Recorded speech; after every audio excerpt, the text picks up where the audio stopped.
칼럼니스트 아담 J. 잭슨이 쓴 플립사이드라는 책이 있습니다. 여기 플립사이드라고 하는 말은 레코드판의 뒷판을 말하는 것입니다.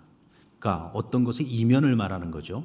사물이 되었든 또 사람이 되었든 어떤 사건이 되었든 그 현상의 이면을 뜻하는 단어가 플립사이드입니다. 이 책에서 저자는 성공한 사람들의 이면을 조명을 하면서 이들의 성공 이면에는 좌절의 순간에 발생한 작지만 소중한 기회가 있었다라고 말합니다.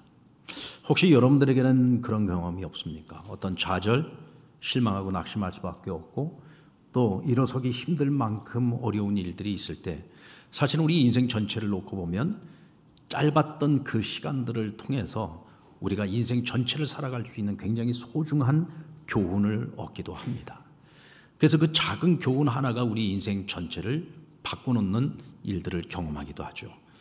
책에서 소개하는 성공한 인물 가운데 사이먼 퍼첼이라고 하는 사람의 소개가 있는데요. 그는 자전거 사고로 치아를 다 다쳤습니다.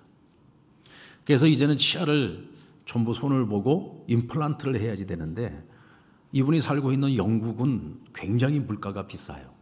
특히 이 의과 치료를 하는데 상당히 많은 비싼 지불을 해야 됩니다. 임플란트 비용이요, 치아 하나를 고치는데 들어가는 비용이 2만 달러입니다. 여러분 2만 달러면 우리나라 돈으로 계산하면 지금 1파운드에 1,700원 정도 하거든요. 여러분들 한번 계산해 보십시오. 이게 어느 정도의 돈인지 상당히 비싼 돈이죠. 우리나라도 임플란트 하나 하는데 굉장히 큰 비용이 들어갑니다. 지금은 이제 건강보험에서 또 많이 그 부분이 세이브가 되기 때문에 많이 낮아졌습니다만은 예전에는 보통 하나 하는데 한 1,000만 원 정도 비용이 들어갔었거든요. 근데 이분이 이 치과 치료를 하고 임플란트를 하려고 하는데 너무 비싸서 그것도 치아를 하나만 다친 것이 아니라 여러 개를 다쳤기 때문에 임플란트를 도저히 할 수가 없는 거예요. 그래서 낙심을 하고 있는데 아내가 이리저리 알아보다가 가까운 곳 헝가리로 비행기를 타고 가서 그곳에 가서 치료를 받으면 훨씬 더 싼 가격에 치료를 할 수 있는데 치료 결과가 굉장히 좋다는 거예요. 그래서 그 소식을 듣고 헝가리로 날아가서 그곳에 가서 임플란트 치료를 다 받았는데 생각하고 기대했던 것보다 훨씬 좋은 결과를 얻어냈습니다. 근데 여러분 영국에서 하면 2만 불이 들어가는데 헝가리에서는 4,000불로 해결을 한 겁니다. 그러면 5분의 1이 더 싸게 치료를 받을 수가 있었다는 얘기잖아요. 근데 이것이 여기서 끝난 게 아니라 내가 정말 비용이 너무 많이 들어서 걱정을 하고 치료를 받을 수 없는 상황 속에 있다가 이 정보 때문에 자신이 싼 값에 좋은 결과를 얻어냈거든요. 그래서 이건 나만 알고 나만 누려서는 안 되겠다 싶어서 이분이 헝가리의 저렴한 치과 수술을 홍보하는 회사를 만듭니다. 이 회사 이름이 스마일 세이버라고 하는 회사인데 이 회사를 창립을 해가지고요, 이 회사가 대박이 난 거예요. 그래서 큰 성공을 거두게 됩니다. 자전거 사고가 이분에게는 인생의 전환점이 된 거예요. 이 사고를 통해서 비싼 비용을 지불하지 않고도 싼 가격으로도 좋은 결과를 얻어낼 수 있는 정보를 알게 되었고 그 정보를 실시했을 때 자신이 큰 좋은 결과를 얻어냈어요. 이것을 자기만 하는 것이 아니라 많은 사람들이 함께 나눌 수 있도록 그것을 같이 공유함으로써 그는 자기 인생에도 큰 성공을 이루어낼 수 있었던 거죠. 여러분들이 옛말에 씨앗을 손에 들고 있는 사람은 새소리도 들을 줄 알아야 된다라는 말이 있습니다. 비록 작은 씨앗이지만 이것이 땅에 심겨졌을 때 어떤 일이 일어납니까? 거기서 싹이 나오고 줄기가 나오고 나중에 세월을 먹으면서 큰 나무가 되면 새각이 뜨는 나무가 될 수가 있잖아요. 그래서 작은 씨앗을 손에 들고 있지만 무엇을 들어야 된다고요? 새소리도 들을 수 있어야지 된다.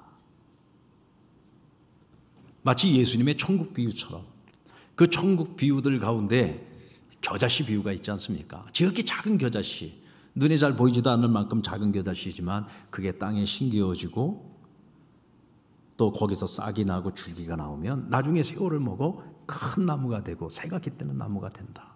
하나님 나라 천국은 이런 것이라는 것이죠. 여러분, 하나님의 말씀이 오늘 우리의 마음과 심령 가운데 떨어집니다. 작은 말씀인 것처럼 여겨집니다. 미미한 말씀처럼 여겨집니다. 그러나 그 말씀이 생명력이 있어서 사람들의 마음에 밭에 뿌려질 때 그 사람의 인생의 변화가 찾아오고 때로는 상상할 수 없는 기적이 일어나기도 하는 것입니다. 여러분 믿습니까? 이게 바로 하나님 나라라는 거죠. 하나님 나라는 딴 게 아닙니다. 하나님 말씀이죠. 말씀이 우리의 심령에 심겨워져서 우리 안에서 우리가 상상도 할 수 없고 기대할 수 없었던 놀라운 일들이 일어나는 것. 이것이 기적이요. 30배, 60배, 100배의 열매로 나타나는 것입니다. 씨앗은 보잘것없어요. 작고 미미합니다. 그러나 그 안에 깃들어져 있는 생명을 우리는 볼 수 있어야 돼요. 이 생명력이 언젠가는 새가 깃드는 나무가 되도록 만드는 것이고, 그래서 우리는 작은 씨앗을 보고도 새소리를 들을 수 있는 지혜가 필요하다는 겁니다. 작은 것도 여러분 어떻게 쓰여지느냐에 따라서 가치가 달라집니다. 우리가 작다고 절대로 소홀히 여겨서는 안 됩니다. 우리는 당장 눈앞에 보이는 현상만 가지고서 현상이 전부인 것으로 착각에 빠져서는 안 됩니다. 때로는 우리 인생에서 우리가 원치 않았던 어떤 불행한 사건이 일어날 수도 있고 어려운 문제가 찾아올 수도 있어요. 하지만 그것을 대하는 우리의 태도와 그 사건 속에 감추어진 작은 교훈 하나만 우리가 확실하게 깨달아도 우리는 그것을 통해서 우리 인생의 전환점을 맞이할 수 있는 것입니다. 예수님께서는 유독 비유를 말씀하실 때 작은 씨앗들을 재료로 해서 말씀하신 적이 많아요. 그런데 오늘 특별히 본문에 나오고 있는 한 알의 밀알 비유는 굉장히 파격적인 씨앗 비유라고 말할 수가 있습니다. 왜냐하면 예수님께서는 자기 자신을 이 한 알의 밀알에 비유하셨기 때문이에요. 그런데 오늘 이 한 알의 밀알이 땅에 떨어졌을 때 반드시 해야 되는 것이 있는데 그것은 죽어야 된다는 겁니다. 한 알의 씨앗이 땅에 떨어져서 그대로 있으면 그냥 한 알의 씨앗 그것으로 끝나는 거예요. 그러나 땅에 떨어져서 그 원래의 씨앗이 죽어지면 거기서 싹이 나고 줄기가 나고 큰 나무가 되고 많은 열매를 맺게 된다는 것이죠. 예수님께서는 자신을 한 알의 밀알에 비유하면서 내가 죽어 온 인류를 죄사함 받게 하고 구원을 얻게 하고 너희에게 영생을 주기를 원한다. 주님께서 자신이 가야 하는 길, 자신이 해야 하는 일이 무엇인지를 오늘 이 비유를 통해서 말씀해 주신 것이죠. 여러분, 왜 사단이 예수님께서 죽음의 길을 가시려고 하고 십자가의 길을 가시려고 하는 것을 그렇게 막으려고 애를 썼습니까? 예수님을 살리려고 한 것인가요? 당신은 하나님의 아들인데 당신이 왜 죽어야 됩니까? 당신은 살아야 됩니다. 예수님 살리려고 그가 가는 그 십자가의 길을 막으려고 했나요?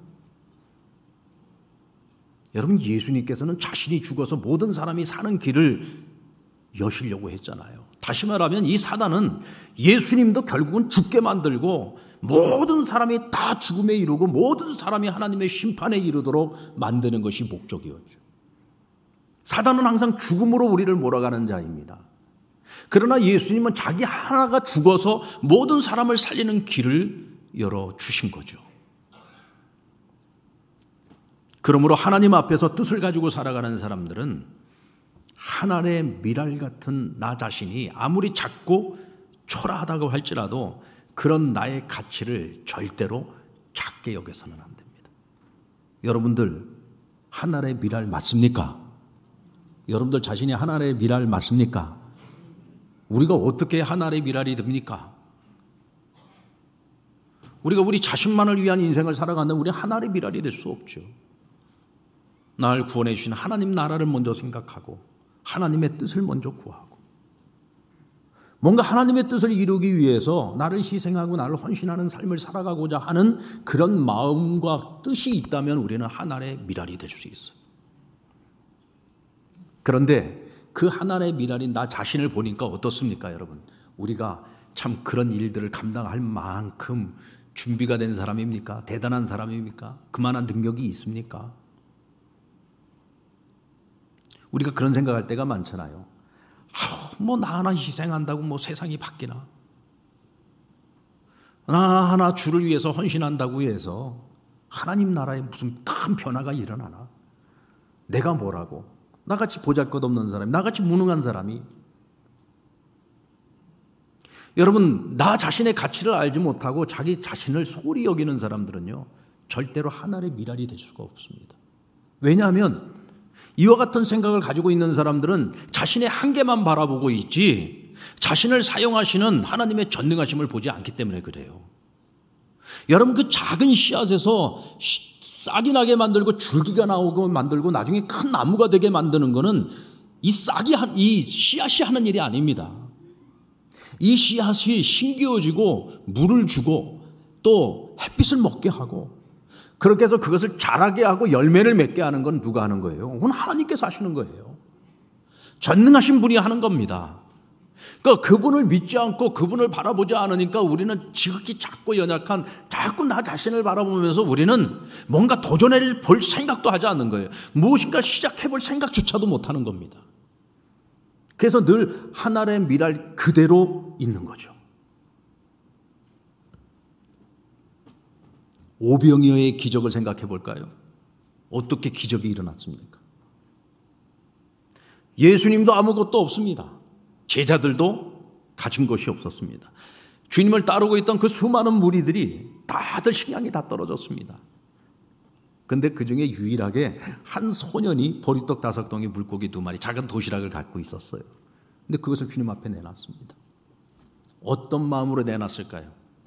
나 혼자 먹고 끝낼 수도 있는 건데 내가 오늘 하루 종일 또 며칠 동안 주님 따라다니면서 주님이 행하신 그 수많은 기적들을 봤어요. 주님이 주신 그 주옥 같은 말씀을 듣고 은혜를 입었습니다. 내가 먹을 것이지만 주님만이라도 드셨으면 좋겠다. 그 마음으로 주님께 드렸을까요? 여러분, 그것만으로도 정말 귀한 마음이죠. 만약 그런 마음으로 드렸다면 이 작은 도시락은 예수님이 누리는 하나의 은혜로 끝나고 말았을 겁니다. 적어도 이 소년이 주님께 이 도시락을 갖다 드릴 때는 어떤 마음이었을까요? 그는 주님을 따르는 동안에 주님은 우리와 다르다는 것을 알았어요. 비록 이것이 아무것도 아니 지극히 작은 도시락에 불과하지만 주님 손에 들려진다면 주님이 원하시는 대로 여기 모여있는 모든 사람들을 배불리 먹이는 역사가, 기적이 일어날 수 있지도 않을까? 왜요? 본 게 있거든요. 주님이 행하시는 일들을 봤단 말이죠. 믿음이 생긴 겁니다. 그렇게 주님 손에 들려진 그 도시락을 주님께 진정으로 하나님 앞에 감사할 때 어떤 역사가 일어났어요. 5,000명을 배불리 먹이고도 12광주리가 남는 기적이 일어난 겁니다. 여러분, 씨앗은 씨앗일 뿐이에요. 도시락은 도시락일 뿐입니다. 그러나 그것이 누구에 의해서 쓰여지느냐에 따라서, 무엇을 위해서 쓰여지느냐에 따라서 그 가치는 완전히 달라지는 거죠. 완전히 달라지는 겁니다. 영국의 웨일즈 출신으로 어린 나이 때 아버지인 목사님으로부터 영적인 훈련을 받으면서 어려서부터 선교사를 꿈꾼 한 젊은이가 있었습니다. 열심히 공부했습니다. 그리고 신학교를 졸업하고 목사 안수를 받아야 되는데 아직 나이가 너무 어려서 안수를 못 받고 나이를 채울 때까지 기다렸습니다. 그리고는 안수를 받자마자 중국 상해로 선교사로 떠나게 됩니다. 선교사로 가기 위해서 안수를 받기 위해서 일찍 결혼을 했는데 어린 아내가 중국으로 가는 길에 몸이 굉장히 쇠약해졌어요. 아이를 가졌는데 풍토병을 이겨내지 못하고 결국은 유산을 한. 근데 아이만 죽는 것이 아니라 그 과정에서 아내마저 함께 목숨을 잃게 됩니다. 얼마나 낙심했겠습니까? 얼마나 큰 좌절이 찾아왔겠습니까? 그러던 차에 마침 조선 땅에서 일어났던 병인박해를 피해서, 이 병인박해는 대원군이 이 천주교인들을 핍박하는 박해 아니었습니까? 이 박해를 피해서 중국 상해로 피신해온 2명의 한국인 천주교 신자를 만나게 됩니다. 그리고 이 조선 땅에서 일어나고 있는 이 기독교에 대한 핍박의 이야기를 듣게 되었어요. 성경책들이 전부 다 불태워지고 수많은 천주 신자들이 목배임을 당하고 온갖 고초 속에서 순교하고 있다는 이야기를 들었습니다. 그런데 왠지 이 젊은 선교사의 마음에는 그곳으로 내가 가야 되겠구나라는 마음을 하나님께서 주셨어요. 내가 그곳에 가서 개신교 선교사로서 가서 복음을 전해야 되겠다. 그리고는 백방으로 조선으로 갈 수 있는 길을 찾던 중에 전월 셔먼원하고 하는 이 상선이 조선 땅에 간다는 이야기를 듣고 그곳에 성경책을 많이 가지고 승선을 하게 되었습니다.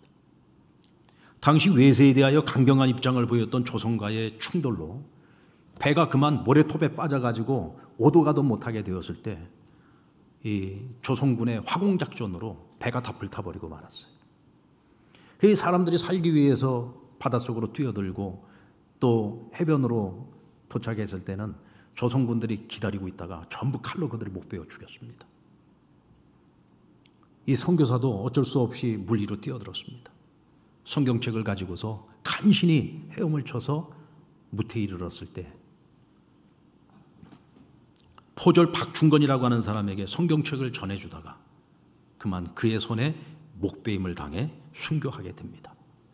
여러분들 대충 이 정도 얘기했으면 이 젊은 선교사가 누구인지 감이 오시죠? 바로 우리에게 최초로 복음을 전해준 개신교 선교사 토마스 선교사 이야기입니다. 이때 여러분 그의 나이가 몇 살이었는 줄 아십니까? 27살이었습니다. 우리 가정의 27살짜리들을 한번 생각해 보십시오. 여러분들 이 땅에 우리 젊은 27살 우리 청년들을 한번 생각해 보십시오. 오늘 이 영국 웨일즈 출신의 이 젊은 선교사 토마스 선교사 27살에 아내도 잃고 어린 아이도 잃고 그 좌절과 낙심 속에서 조선 땅에 복음 전하러 갔다가 제대로 복음도 전해주지 못하고 가지고 갔던 성경책만 사람들에게 전달해 줬어요. 그리고는 그 자리에서 목베임 당해 죽었습니다. 너무 억울하지 않습니까? 이 27살 이 젊은 선교사가 살아서 선교를 했더라면 얼마나 더 큰 일들을 이루어냈겠습니까?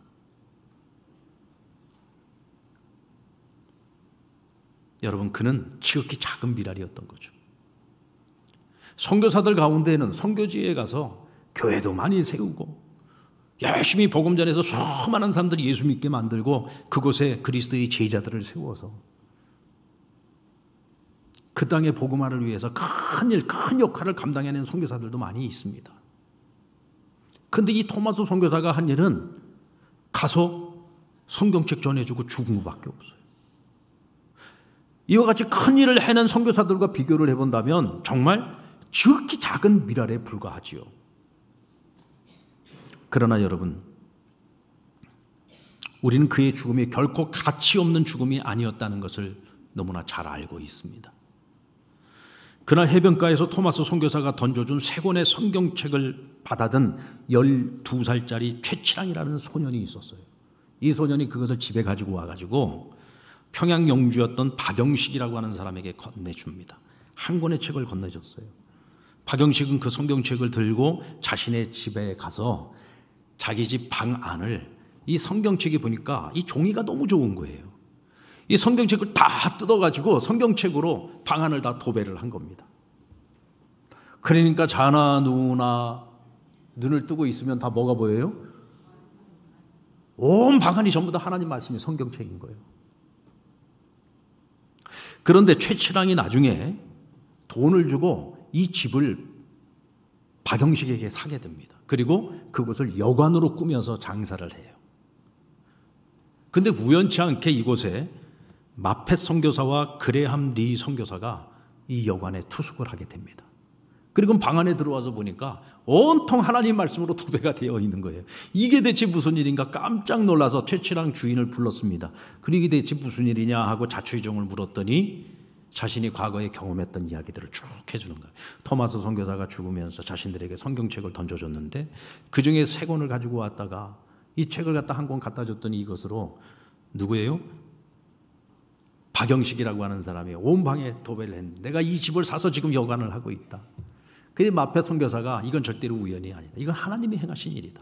그리고는 그에게 복음을 전해주고 하나님께서 행하신 이 모든 일들을 하나하나 연결을 해주니까 이 사람의 마음속에 감동이 밀려오고 복음을 받아들이고 그리스도인으로 거듭나게 됩니다.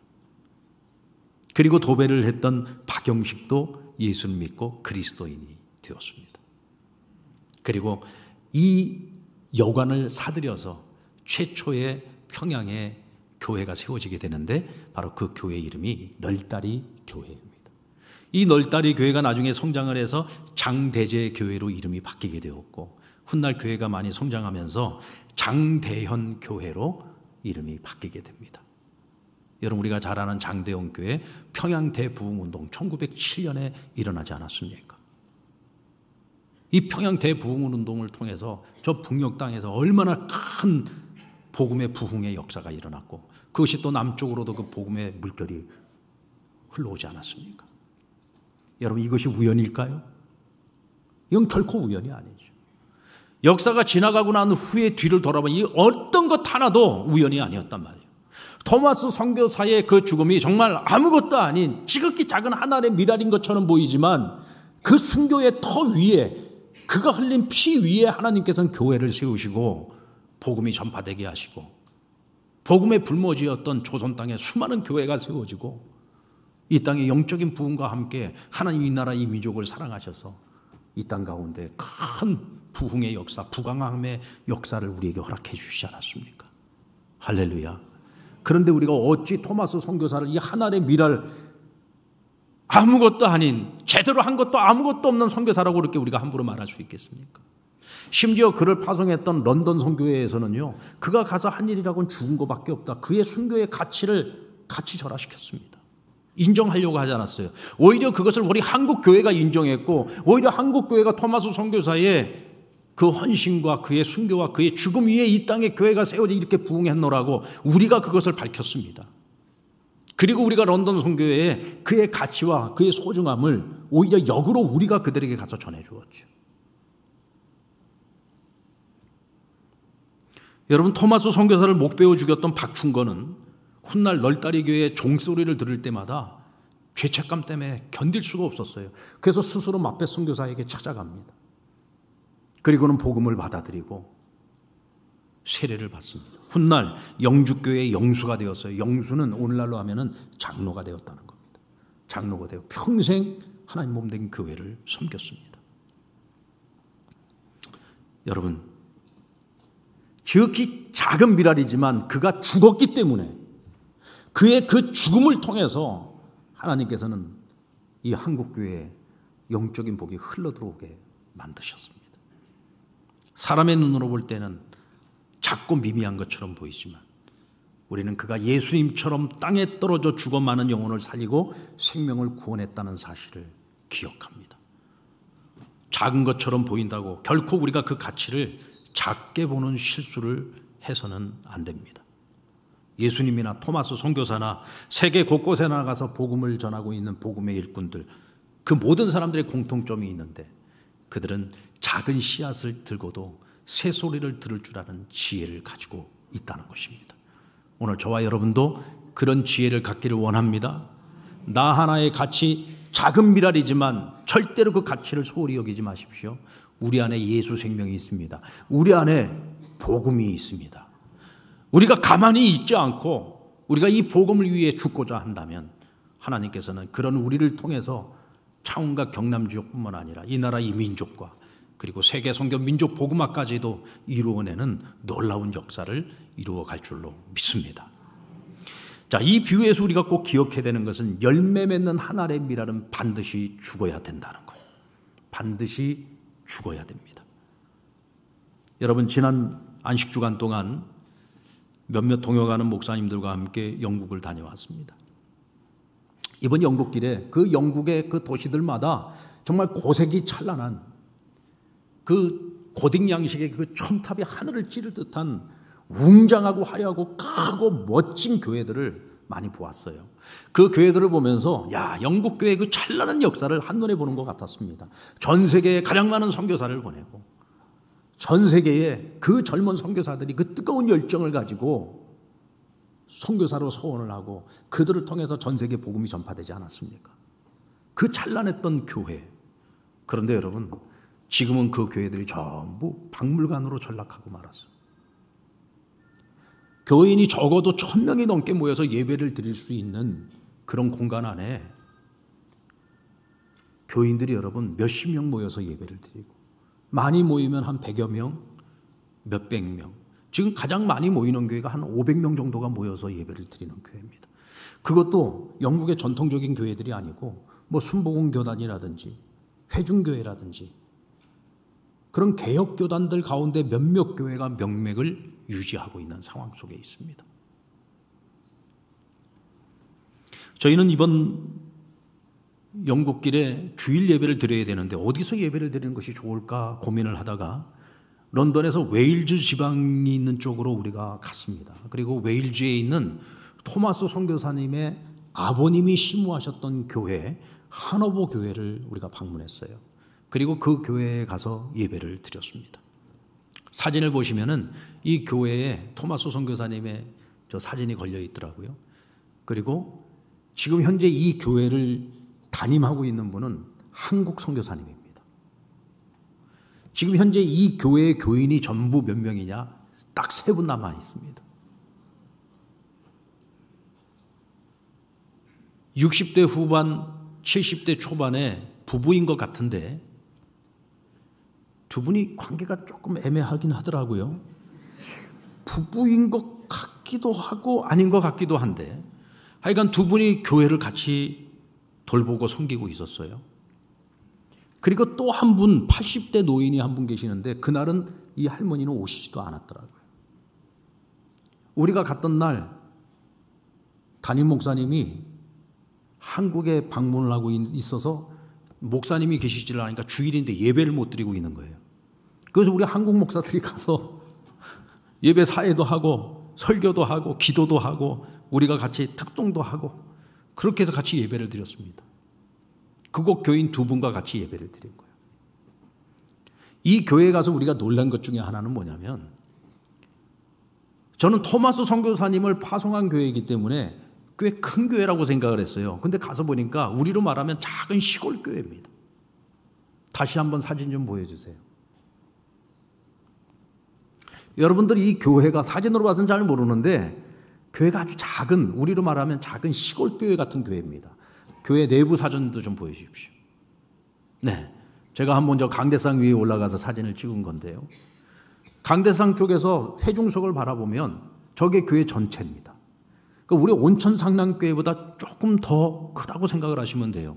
그러니까 교인들이 가득 찼을 때 100명 정도가 앉아서 예배를 드릴 수 있으면 그것도 제가 볼 때는 좀 부족하지 않겠나 싶습니다. 그러니까 아주 작은 시골 교회라고 생각하시면 됩니다. 그런데 한참 이 교회가 부흥했을 때 한 200명에서 300명 정도가 모여 예배를 드렸었다고 합니다. 그때 여러분 토마스 선교사님을 파송을 했던 거예요. 여러분 지극히 작은 교회입니다. 이 웨일즈라고 하는 지역은 영국에서도 그렇게 잘 사는 지역이 아닙니다. 주로 농사를 많이 짓고 있는 그런 지역이에요.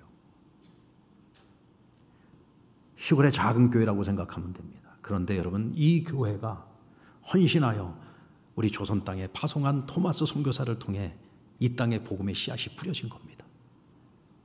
그리고 오늘의 한국교회가 있는 거죠. 우리 한국교회는 이 하노버 교회에게 큰 빚을 졌습니다. 이 교회가 한 이 선교 사역을 어찌 여러분 작다고 말할 수 있겠습니까? 그들은 그것이 작다고 생각했겠지만 그러나 하나님께서는 그것을 사용하셔서 오늘의 한국교회를 있게 하셨고 그 영적인 부흥을 통해서 이 나라 이 민족을 이렇게 축복해 주신 겁니다. 그런데 안타깝게도 지금 영국에 젊은 교인들이 없습니다. 이미 나이 먹은 교인들도 한 분 한 분 세상을 떠나면서 하노버 교회에는 딱 3분 남아있고 왜 한국 목사가 담임 목사를 하고 있느냐? 이곳에서 목회를 할 목사가 없어요. 그래서 온누리교회가 이 교회가 사라지는 것을 막기 위해서 선교사를 파송을 해가지고 이 교회를 지금 지켜나가고 있는 겁니다. 여러분 영국의 젊은이들 가운데 99%가 하나님을 믿지 않습니다. 예수님을 믿지 않습니다. 영국 땅에는요 정말 온갖 인종들이 모여서 살고 있더라고요. 미국보다도 더한 것 같아요. 그런데 이 사람들이요 각자 자기들이 살고 있던 나라 국가에서 믿고 있던 온갖 종교가 그 안에 다 들어와 있습니다. 이제는 예수 믿는 사람보다 이슬람교를 믿는 사람이 더 많습니다. 수많은 인도인들이 와서 그곳에서 힌두교를 전파하고 있습니다. 그런데 복음을 전하고 있는 교회들이 없습니다. 심지어는 여러분, 교회가 레스토랑으로 바뀌고 젊은 남녀들이 광란에 춤을 추고 술을 마시고 마약을 하는 클럽으로 바뀌었어요.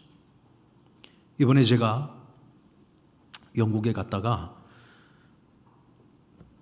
한 교회를 방문을 했습니다. 메르가토 메이페어라고 하는 교회인데 이 교회가 레스토랑으로 바뀌어 있는 거예요. 사진 좀 보여주세요. 제가 외부에서 찍은 사진입니다. 건물과 건물 사이에 하얀 건물 있죠? 저희 교회예요. 교회 십자가도 그대로 있습니다.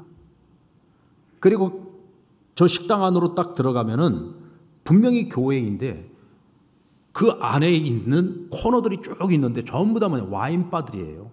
전부 술 파는 곳입니다. 여러분, 성전 안도 그대로 있습니다.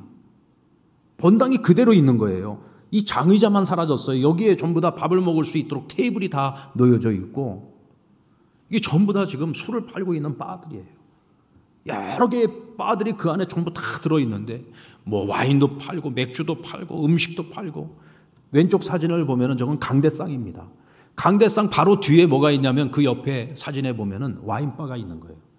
지금 우리 강단으로 말하면 지금 이 강단에 와인바가 위치하고 있는 겁니다. 여러분, 하나님을 예배하는 교회가 술집으로 바뀌었습니다. 음식점으로 바뀌고 그나마 다행인 것이죠. 심지어는 교회가 모스크로 바뀌기도 했습니다. 클럽으로 바뀌기도 했습니다.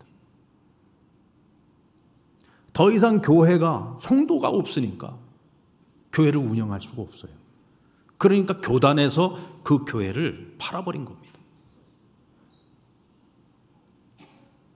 너무나도 비극적인 일이죠. 저는 이곳에 들어가서 도저히 밥을 사 먹을 수가 없더라고요. 마음이 너무 참담해가지고 그래서 그곳에 사진만 찍고 빨리 나왔습니다. 밖에 나와서 다른 음식점에 가서 우리가 같이 식사를 하면서 야, 이게 우리 한국교회가 혹시 나중에 이런 일이 발생하면 어떻게 할까? 여러분, 지금 오늘 우리의 현실은 어떻습니까? 인구는 줄고 있습니다. 점점 더 세상의 영향력은 교회를 삼키려고 하고 있고 오늘 우리의 젊은 세대들과 미래 세대들은 점점 더 신앙과 멀어지고 세상을 지금 더 사랑하고 있어요.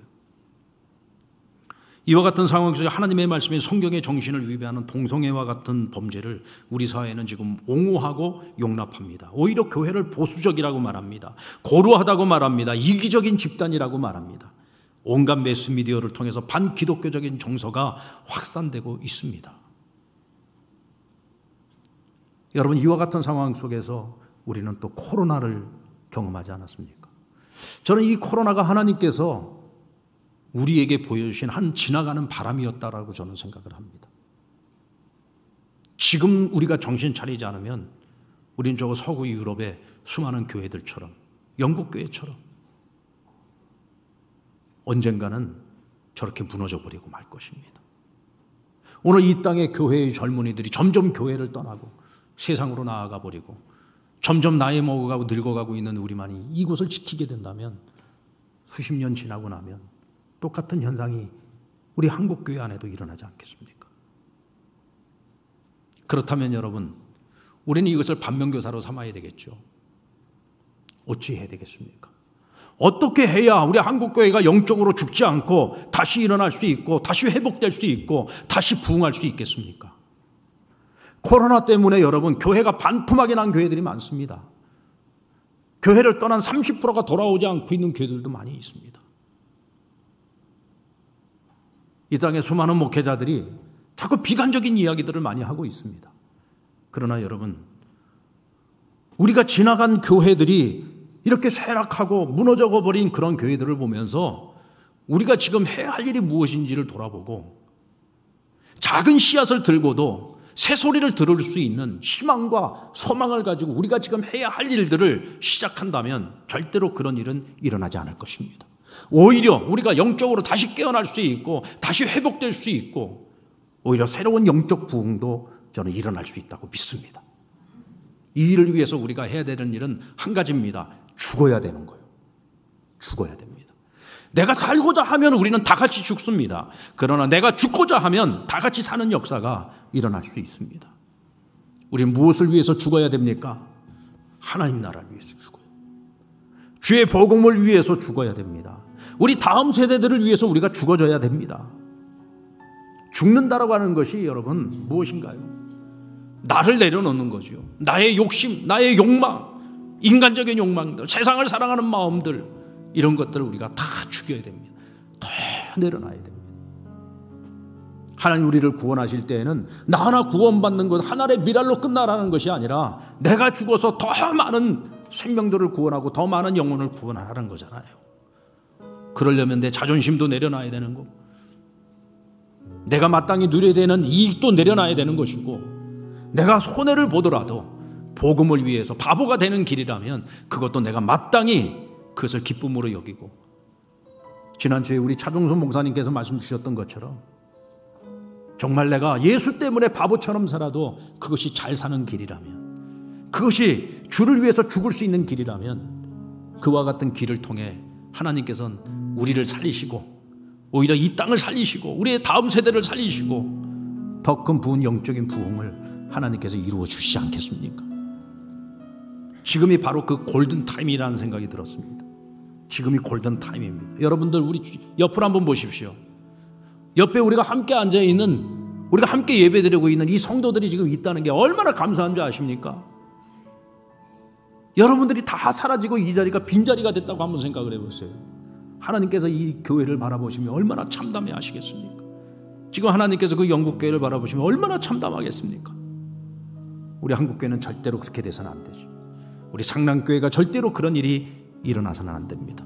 그래서 하나님께서 이번에 저에게도 보여주셨고, 제 마음에 하나님께 더 뜨거운 마음 주셨고, 아, 교회를 위해 내가 죽어야 되겠구나, 성도를 위해서 내가 죽어야 되겠구나, 복음 전함을 위해서 내가 죽어야 되겠구나, 세계 선교를 위해서 내가 죽어야 되겠구나, 이 마음 하나님께서 갖게 하시더라고요. 그리고 우리 성도들과 함께 나누라고 하나님 그 마음 주셨습니다.